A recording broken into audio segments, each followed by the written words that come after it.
Hello and welcome to another lap guide for the iRacing Camel GT series. This week we're at VIR. Here's the lap first.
All right, lap time there is a 1:35.758.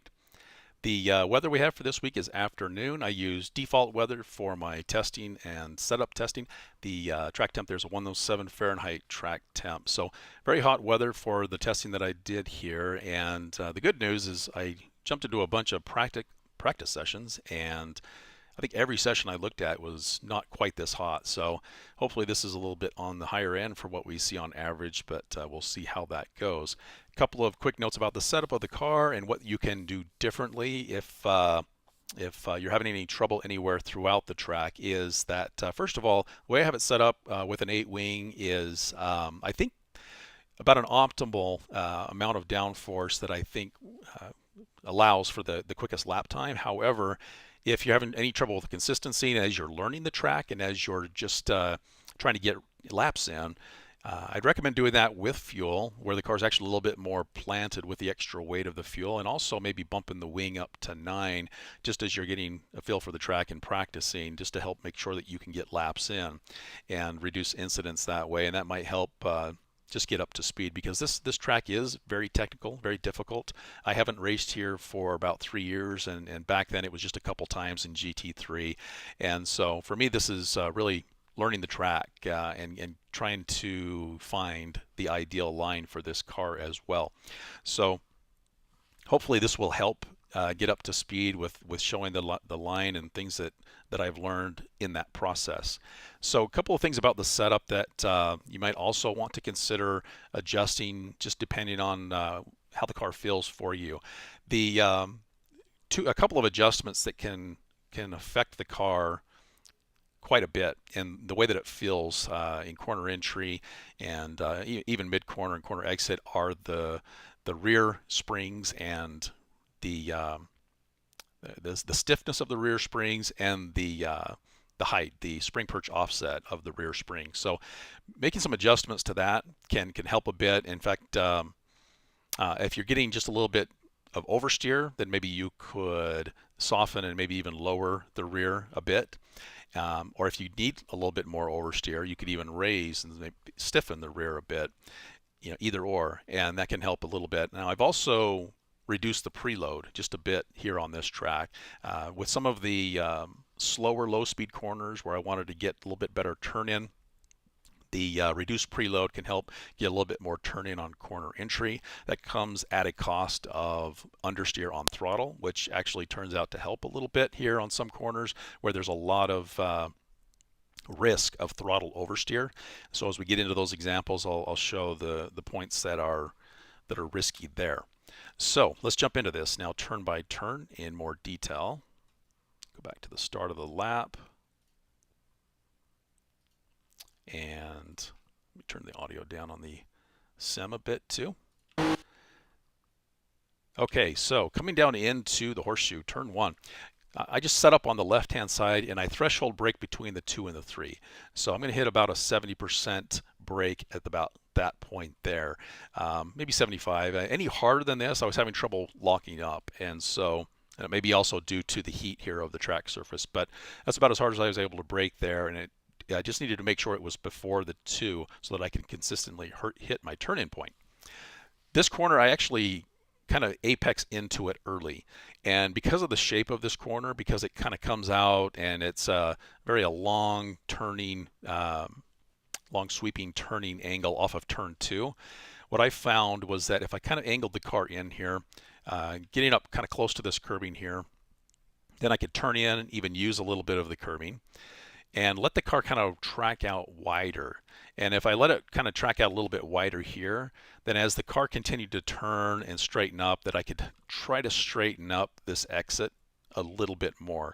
And so the way that I straighten out the exit is to kind of come up close and even use a little bit of this curbing to the right, but then aim to use the car or the left side of the road here as you kind of come out wide and get to full throttle as soon as you can do that. And so there's actually my full throttle point. You can see I'm still turning just a bit, but also kind of angling to use more of the road because it's a little bit bumpy here in the exit.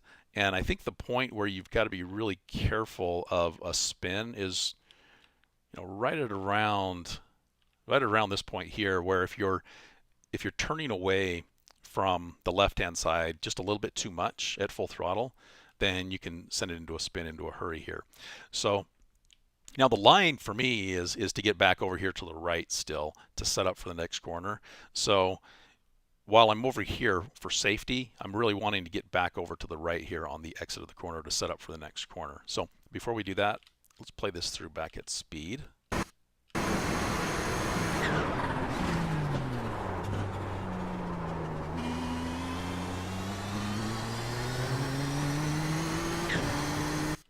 Okay, so coming around to NASCAR Bend. Setting up for NASCAR Bend is kind of an odd line, or at least not the line that I initially thought would be correct to take through here. So what you're doing, what my goal here is to do is to get the car back over to the right here as best as possible. I don't fully reach the right edge of the road there, but what I actually want to do is straighten up into a braking zone that points me toward the dirt patch to the middle here. And so this is kind of my turn-in point, kind of getting out close there. And I don't think I ever run all the way out that far, all the way out to the edge there. But you'll see that my braking zone, as I kind of come around this bend here, getting kind of close to that, I probably could have cut that a little closer. I'm going to straighten up and brake hard, aiming toward that dirt patch. So there's about a 60% or so braking into that. And there's going to be a downshift now into second, and then turning in. And my goal here turning in is to get as close to the curbing here as possible without touching that. This particular curb can unsettle the car too much here in the middle of your turn. And so I try to just run real close to the white line there. And then you can let the car run wide off into this curbing. This curb is safe to use. And then just kind of aim to get right up along the white line here. And I actually could have done a better job of that here in this example where I didn't quite use all of the road there. And this corner is one of the corners where it's very important to use all of the racing surface to get the right amount of speed through that. So we'll talk about that next. Let's watch this corner at speed.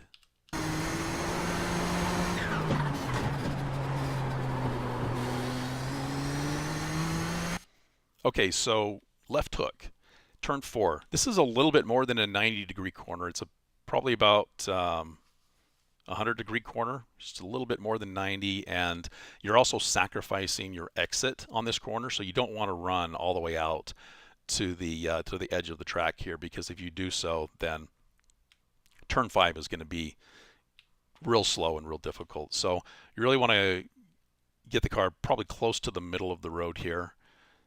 And so I go a little bit further than that to kind of help set up your entry into the following corner. But in left hook, as you turn into left hook, I actually look to turn in right at about where you can see the line, kind of the angle come in, where you can see the further away, it's actually a little bit easier to spot. But as you see the line start to angle in on the right-hand side, that's about where I want to start to turn in.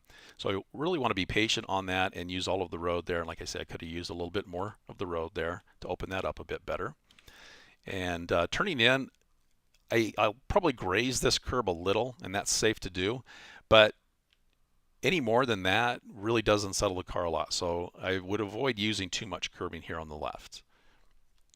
And then as you come off the corner, you're immediately beginning to set up for the final corner, or the following corner, which is turn 5. So on turn 5, I use all of the curbing here in this example, and any more than that, if you kind of cross up over, gets really rough. That's actually relatively safe to do. And I think in most cases, that's about the amount of curbing that I take. However, I don't know that it's necessarily needed to be quick through here. I've had some runs where I have come all the way around the outside of the curbing, and they were plenty fast. And I think that the reason for that is that as you come off of this corner, you really want to let the car run out wide. And you can use some of the curbing here on the left, but you want to get the car all the way out to the left, right up to the grass, just past the end of the curbing. This is about where you're aiming to get the car, so that as you turn into the snake, that you can get a nice line into that.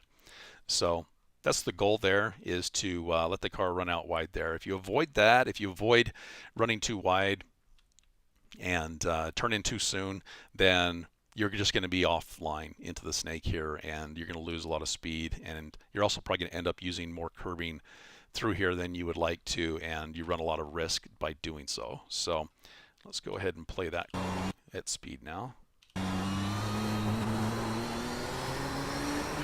All right, so as you're turning into the snake, now at this point of the track and in a few other places of the track, you're really using the throttle to steer the car. You're controlling the oversteer or the understeer based on how much throttle you're feeding in here. And so make sure that you're practicing good throttle control to also control how much turning you're doing here into the corner. Now in this case, I take pretty much all of the curbing here to the right.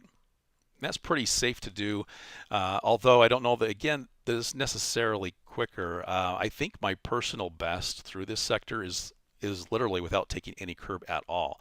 And so I end up taking a little bit more curbing if I find that my line is less than ideal, less than perfect. And so I ended up using a bit of that. Now, it's safe to do as long as the car is relatively settled. There's not too much going on. You aren't making hard, sharp steering adjustments or very quick adjustments with brake and throttle that can send the car into a spin, because sometimes the curbing can be just that extra bit that it needs to send it into a spin. And so just make sure the car is settled and there's not too much going on at that point in time. As far as curbs go through the snake here, this curb here is actually the safest.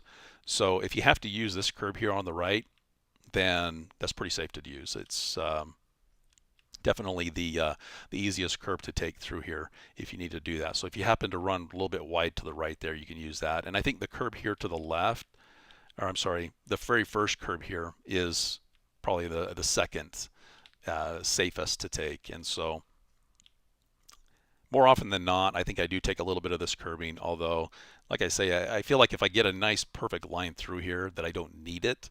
And I don't know if that happens more on my out lap when I've got fresh tires, or when that happens, but this is a little bit more typical. And so the reason I liked using this lap for the guide, even though I've actually run some laps that are a little bit quicker, is that it was more typical of my line. It was a little bit more controlled throughout the lap, and it was a little bit more typical on how I run the course. So let's go ahead and go through here. This is all full throttle, and through the S's here, 7, 8, 9, all full throttle. I guess the only thing to note there is just to kind of get the car close to each curb through here, right up close to the white line as you come through. Most important part of the S's is to make sure that as you come around the final corner that you're setting up on the right. Even if you're kind of touching the grass, just kind of hear and make sure that you're using all of the road there, that you're right up close to the grass by the time you turn in. The angle to turn in is, again, right past the change in the white line where the road widens just a tad there. I'll start to kind of gradually turn in. I'll lift, very quick brake, and then try to be back to throttle by the time I reach the midpoint of the curbing here to the left, and then ease in and get to full throttle pretty quickly after that all the way out. So let's play that one through. Now, while you can use the curbing on this corner, I find that if you use some curbing here to the left, early here in the first part of the corner, that sends your line a little bit wide, and you almost always end up using curbing on the exit as well. The line through the corner that seems to be quicker and safer is to just follow the white line and just get as close to it right at about the midpoint of the corner. And then you end up using maybe just a little bit of the curbing here to the right, but any more than about half of that can again unsettle the car a little bit too much. So it's a bit of a risk to take any more than that. So I try to avoid using too much curbing if I can.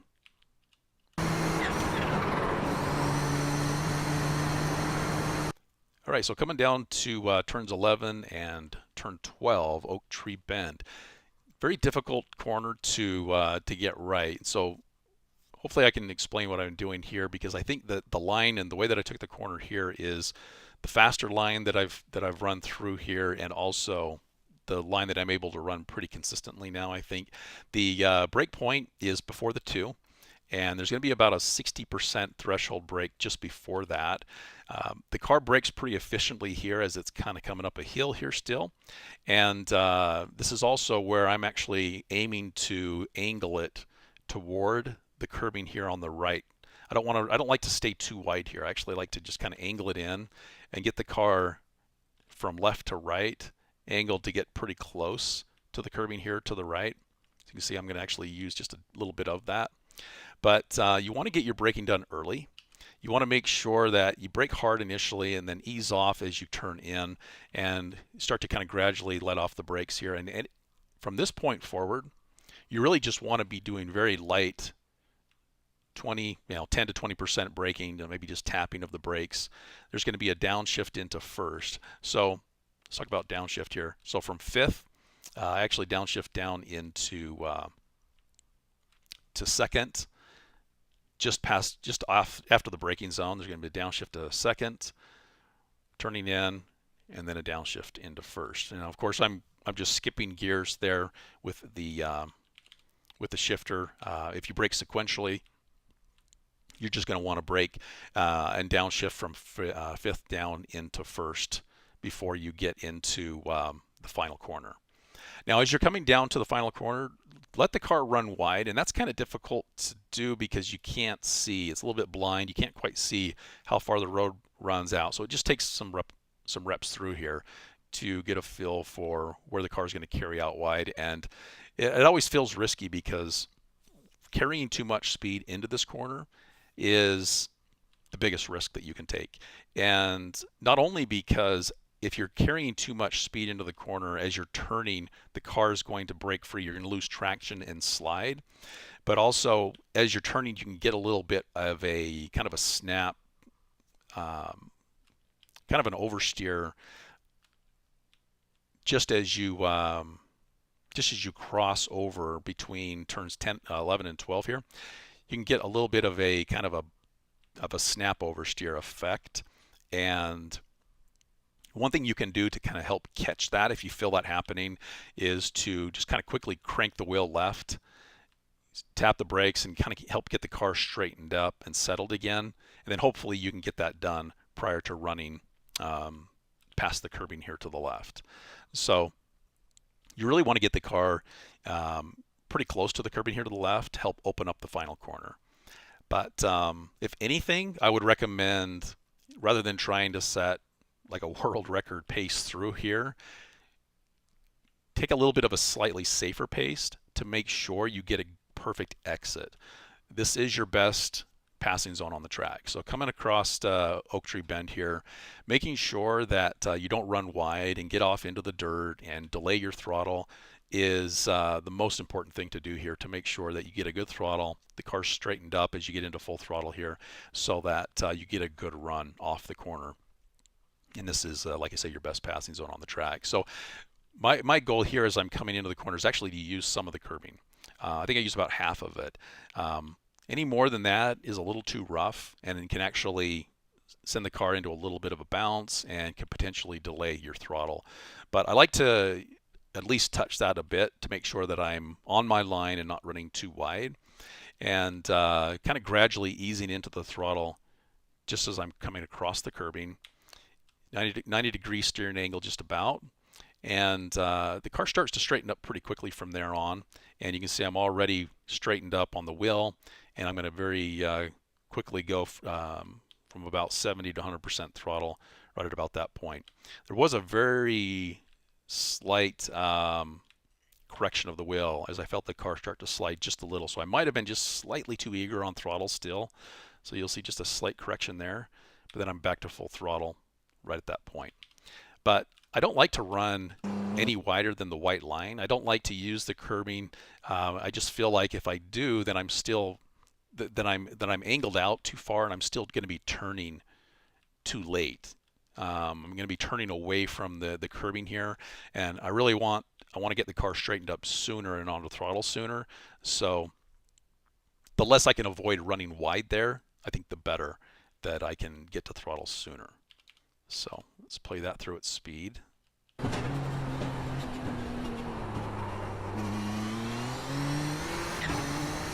All right, all full throttle down the back straight. Okay, so coming down into the roller coaster.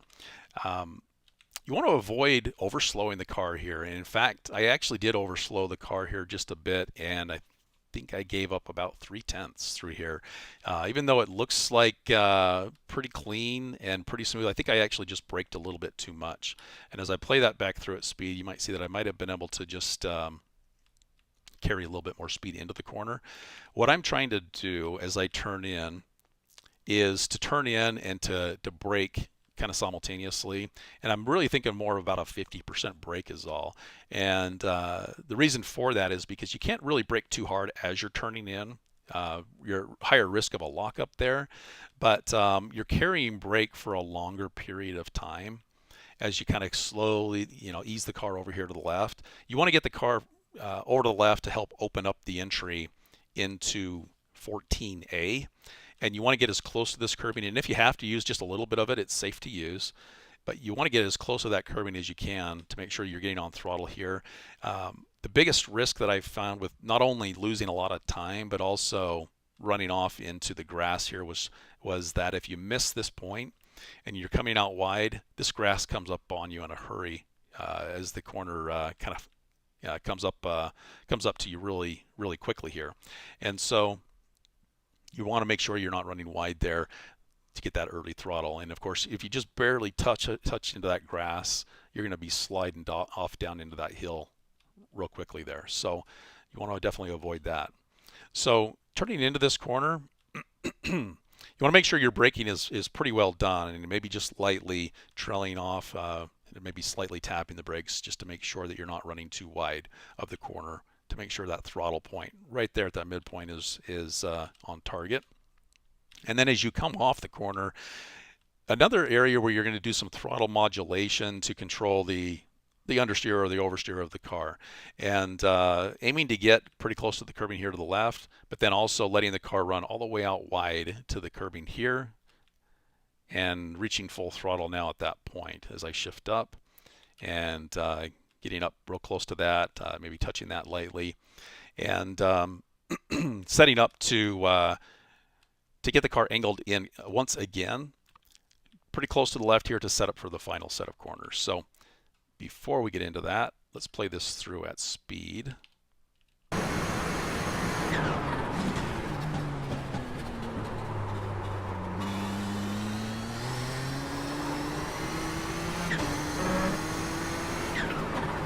right, so coming down into the final corner, I'd say you want to be very careful about having too much input on brake and throttle, and also any sudden changes in input. It can be very easy to lose control of the car here if you're making any sudden adjustments. So rolling on throttle and off and brake and off, just try to keep those inputs real slight and smooth and careful.